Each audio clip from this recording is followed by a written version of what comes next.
So, hi mga loves, maperang gabi sa inyong lahat. So, ngayong gabi na to, kung nakikita nyo, hawak ko ang aking death card. So, pag sinabing death card, ito ang ginagamit kong mga baraha or tarot para sa mga taong namatay na. So, ngayong gabi na to mga loves ko, ang ating babasahan ay si Joros. So, maraming nagtatanong sa akin kung ano na nga ba ang nangyari kay Joros, kung makikita pa ba siya. So, ngayon mga loves ko, tignan natin ang kanyang baraha. Tignan natin kung nasan siya, kung ano nangyayari sa kanya, or kung ang kanyang kaluluwa ba ay nakauwi na sa kanilang bahay. So, basahan po natin si Joros. Ang kanyang pangalan po ay Joros Flores. So, tingnan natin, Joros Flores. Ayun, sagutin mo kung ano, nasan ka, ano, kamusta ka ba, or whatsoever. Tingnan natin yung cards.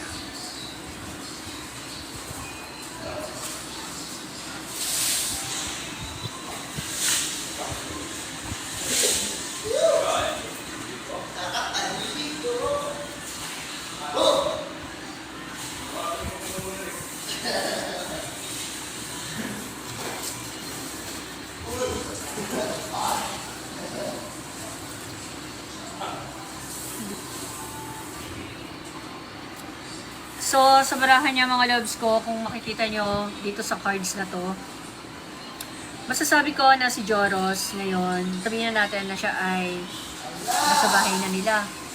Siya ay, itong cards na to, nagsisignify ito mga loves ko, na parang nagbabantay siya o nakatambay siya sa mismong bahay na nila.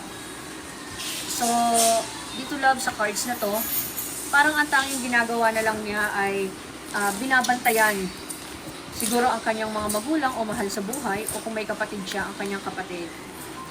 Kung ano man yung nangyari sa kanya, masasabi ko mga loves ko, natanggap niya na to. So,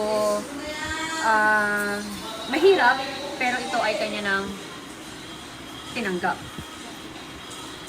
Nag-aalala lang siya sa mga tao, sigurado na nag-aalala rin sa kanya. So, ito yung kanyang ina. Ganun pa man, ay masasabi ko mga loves ko na itong si Joros ay oo, malungkot dahil siya ay nawala na, pero at the same time, kung nasan man siya ngayon, dito sa baraha kasi lumabas siya sa cards na siya ay nasa bahay na. Kung makikita niyo yung death card, tanggap niya na kung ano ang nangyari sa kanya. So, dito sa cards na to, parang sinasabi niya na walang may kasalanan, kundi siya lang. May mga pagsisisi o pag-iyak, pero ito ay kanyang, syempre bilang hindi pa handang mamatay, kaya ganito ang kanyang emotion. So, dito siguro sa cards na to, masasabi ko na siya ay nagbababala na, babala na lang. Kumbaga parang, wag nang magpupunta doon o wag nang gagawi sa tubig na yon. And if ever, kung sakali man, siya ay nanghihingi na lang ng dasal sa ating lahat o dun sa mga nagmamahal sa kanya.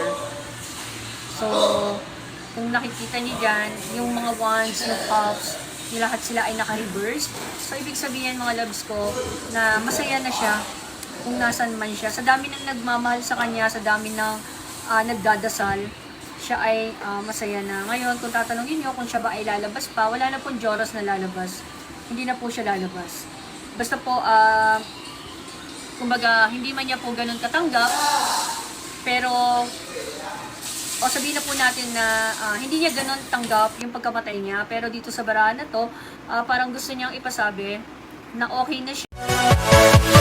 Yeah!